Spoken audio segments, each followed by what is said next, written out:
Jadi, kita tidak boleh mengikuti orang yang mengajar seperti ini. Allah akan menghukum kalian kalau tidak ikut merayakan hari besar itu, atau perayaan bulan baru ini, atau hari Sabat, dan hari-hari besar lain agama Yahudi. Orang seperti itu juga mau memaksakan kita untuk berpuasa dan mengikuti peraturan lain tentang makanan dan minuman.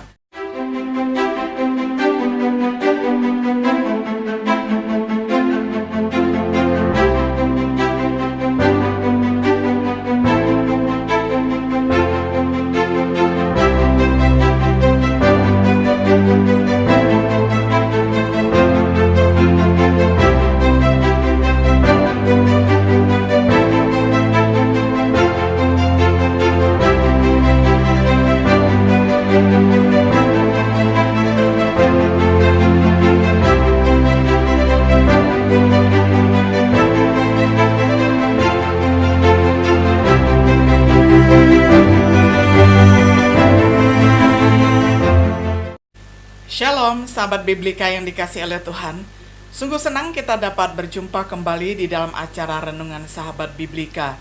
Pada hari ini kita tiba pada episode yang ke-15 di dalam serial pembahasan kitab Markus dengan tema Tuan Sabat. Firman Tuhan kita akan baca bersama dari Injil Markus pasal 2 ayat 23 sampai ayat 28. Saya akan membacakan untuk kita semuanya di dalam terjemahan sederhana Indonesia. Pada hari Sabat, Yesus bersama murid-muridnya sedang berjalan lewat ladang gandum yang luas. Karena lapar, murid-muridnya mengambil beberapa bulir gandum dan memakan biji-bijinya. Waktu itu ada beberapa orang Farisi yang melihat hal itu, lalu berkata kepada Yesus, "Kenapa murid-muridmu berbuat demikian? Mereka sedang melanggar peraturan hari Sabat." Lalu Yesus menjawab mereka, "Tentu kalian sudah tahu cerita tentang Daud pada waktu dia dan orang-orang yang mengikutinya sedang lapar dan membutuhkan makanan. Daud masuk ke dalam kemah Tuhan untuk meminta roti kepada Abiatar yang pada waktu itu bertugas sebagai imam agung. Roti yang diberikan kepada Daud adalah roti yang selalu ditaruh di tempat suci di dalam kemah Tuhan. Sedangkan menurut peraturan hukum Taurat, roti itu hanya bisa dimakan oleh para imam. Tetapi karena mereka membutuhkan makanan, maka apa yang dilakukan Daud pada waktu itu tidak dianggap berdosa." Lalu Yesus berkata lagi kepada orang-orang Farisi itu, "Tuhan mengadakan hari Sabat untuk menolong manusia, bukan untuk membuat hidup manusia menjadi budak hari Sabat. Begitu juga aku sebagai anak manusia adalah Tuhan yang punya kuasa untuk menentukan semua, termasuk apa yang boleh dan tidak boleh dilakukan pada hari Sabat." Sampai demikian jauh pembacaan firman Tuhan dari Markus 2 ayat 23 sampai 28. Sahabat Biblika yang dikasihi oleh Tuhan, seperti disebutkan sebelumnya, pelayanan Yesus mengundang pengamatan yang cermat dari tokoh agama pada waktunya, pada saat itu. Seperti ketika para ahli Taurat mempermasalahkan klaimnya untuk mengampuni dosa seorang yang sakit lumpuh. Seperti ketika para ahli Taurat dan orang Farisi mempermasalahkan makan malamnya dengan para pendosa di rumah Matius. Satu lagi masalah secara khusus menghasilkan reaksi yang kuat yang ketaatan dituntut pada hari Sabat. Pada awalnya ini melibatkan murid-murid Yesus yang sedang memetik biji-bijian gandum pada hari Sabat. Kemudian Yesus akan dikritik karena kesembuhan pada hari Sabat. Pada kesempatan yang melibatkan murid-murid Yesus memetik biji-bijian gandum, orang Farisi mengatakan itu melanggar hukum hari Sabat. Sebenarnya itu bertentangan dengan tradisi kerabian, bukan dengan undang-undang itu sendiri ataupun hukum itu sendiri. Di dalam menjawab orang Farisi, Yesus menyatakan dua hal penting, yakni Sabat dibuat untuk manusia dan bukan manusia untuk hari Sabat. Karena itu, anak manusia adalah Tuhan atas hari Sabat. Pernyataan ini akan menjadi dasar untuk ataupun pembelajaran dari renungan kita pada kali ini dimulai dengan gagasan bahwa Sabat dibuat untuk manusia. Kita perhatikan mula-mula tentang lembaga Sabat. Hari Sabat pertama kali diperintahkan kepada Israel di padang belantara. Bisa dibaca di dalam Keluaran 16 ayat 23 sampai 30. Sebelumnya Sabat tidak pernah dikenal. Juga kau beritahukan kepada mereka Sabatmu yang kudus dan memberikan kepada mereka perintah-perintah, ketetapan-ketetapan dan hukummu dengan perantaraan Musa hambamu. Menurut catatan Nehemia 9 ayat 14. Sabat kemudian dikodifikasi di dalam 10 perintah ataupun 10 hukum. Keluaran 20 ayat 8 sampai 10. Sebagai bagian dari covenant tidak diberikan kepada para bapa bangsa, tetapi kepada Israel. Ulangan 5 ayat 2 sampai 3, Sabat tidak diperintahkan oleh Tuhan sampai zaman Musa. Dasar Sabat berdasarkan fakta bahwa Tuhan sendiri beristirahat pada hari ke-7. Sebab 6 hari lamanya Tuhan menjadikan langit dan bumi, laut dan segala isinya, dan ia berhenti pada hari ke-7. Itulah sebabnya Tuhan memberkati hari Sabat dan menguduskannya. Keluaran 20 ayat 11.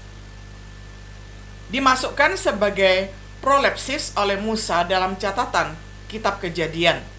Lalu Allah memberkati hari ke-7 itu dan menguduskannya, karena pada hari itulah ia berhenti dari segala pekerjaan penciptaan yang telah dibuatnya itu. Kejadian 2 ayat 3.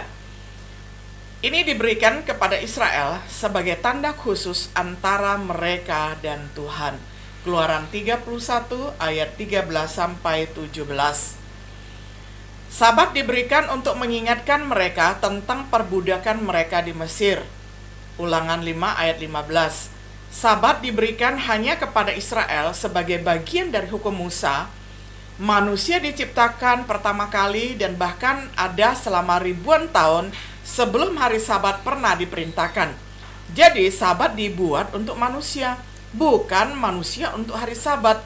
Selanjutnya kita perhatikan klaim yang dibuat oleh Tuhan Yesus bahwa hal yang kedua kita pelajari, anak manusia adalah Tuhan atas hari Sabat, dengan kewenangan untuk menafsir penggunaannya. Pertama, sebagai anak manusia, Yesus adalah manusia yang sempurna. Karena Sabat dibuat untuk manusia, maka anak manusia adalah Tuhan atas hari Sabat. Dia bisa memutuskan apa yang diperbolehkan atau apa yang dilarang. Sebagai anak Allah yang selalu bersatu dengan Bapa, dia telah memberikan Sabat di tempat pertama. Seperti yang kita baca di dalam Yohanes 1 ayat 1 sampai 2, pada mulanya sebelum dunia ini diciptakan, Dia yang disebut Firman sudah bersama dengan Allah, dan Firman itu juga adalah Allah. Dari permulaan, Dia sudah hidup bersama Allah. Lalu yang berikutnya, Yesus menunjukkan ketuhanannya dengan keunggulannya menjawab protesnya orang Farisi. Yesus pertama kali mengacu kepada teladan Daud dan orang-orangnya seperti yang sudah kita baca di dalam Markus 2 ayat 25-6 berdasarkan kutipan dari 1 Samuel 21 ayat 1-6. Matius menambahkan contoh imam yang bekerja di bait suci pada hari Sabat. Dan sebagai contoh lain, tentu kalian tahu bahwa setiap hari Sabat ada imam-imam yang bekerja di dalam rumah Allah. Tetapi pekerjaan itu tidak dianggap sebagai pelanggaran terhadap larangan bekerja pada hari Sabat. Matius 12 ayat yang kelima. Perhatikan bahwa Yesus mengacu kepada kitab suci untuk menyampaikan maksudnya. Apakah kamu tidak pernah membaca? Itu pertanyaan Yesus kepada orang-orang yang memprotesnya. Dan apa maksud Yesus? Perhatikan hal-hal berikut ini. Yang pertama, hukum yang lebih tinggi yang bertentangan dengan yang lebih rendah menangguhkan atau membatasi yang lebih rendah pada titik konflik. Demikianlah hukum ibadah yang lebih tinggi di bait suci menangguhkan hukum yang lebih rendah dari ketaatan Sabat. Dan dengan demikian juga hukum kasih karunia yang lebih tinggi menangguhkan hukum yang lebih rendah, seperti roti sajian ketika Daud mengambilnya dan dengan penuh belas kasihan memberikannya kepada pengikutnya yang lapar. Dan ketika Tuhan dengan belas kasihan mengizinkan ini dilakukan. Ini menurut catatan McGarvey di dalam Injil 4 berganda. Dan dengan demikian, jika mereka melakukan apa yang sebaliknya melanggar hukum, murid itu akan dibenarkan dalam makan oleh hukum yang lebih tinggi dari pelayanan Yesus. Dan dengan demikian juga akan Kristus telah dibenarkan dalam mengizinkan mereka untuk makan hukum belas kasihan yang lebih tinggi dari mana mempersembahkan hari ketujuh kepada Tuhan sebagai korban. Masih di dalam catatan yang sama menurut McGarvey di dalam Injil 4 berganda. Jadi dengan menggunakan kitab suci, Yesus secara efektif membungkam mereka yang keberatan berdasarkan tradisi. Sebagai Tuan atas hari Sabat, Dia memiliki otoritas yang berdaulat untuk menafsirkan penggunaannya. Dengan kewenangan untuk menunda penggunaannya, jika Dia menghendaki, Yesus dapat menghentikan larangan hari Sabat. Anaknya, yakni anak Allah, Yesus, mencerminkan segala kemuliaan Allah, dan Dia adalah gambar yang nyata dan yang sesungguhnya dari keberadaan Allah. Melalui perintahnya yang penuh kuasa, anaknya itu mengatur supaya semua yang diciptakannya masih tetap berlangsung. Sesudah Dia mati untuk membersihkan kita dari dosa-dosa kita, Dia kembali ke surga di mana Dia duduk di tempat yang paling terhormat di dekat Allah yang maha mulia, yaitu di sebelah kanannya. Ibrani 1 ayat 3. Ini adalah menjunjung tinggi segala sesuatu dengan kekuatan firman-Nya. Faktanya, Yesus telah menjaga hukum di mana ada bagian hari Sabat sampai akhir melalui kematiannya di kayu salib. Efesus 2 ayat 14-16. Setelah dipakukan di kayu salib, artinya bahwa keadaan kita yang dulu walaupun kita masih bernafas tetapi mati secara rohani karena dosa-dosa kita, hati kita belum disunat, artinya kita masih diperbudak oleh bermacam-macam keinginan badani kita yang jahat. Setiap pelanggaran kita terhadap hukum Allah sudah dicatat dalam buku dosa kita di hadapan Allah. Dan dosa itulah yang memisahkan kita dari Allah. Tetapi sekarang Allah sudah memakukan buku dosa itu pada kayu salib Yesus.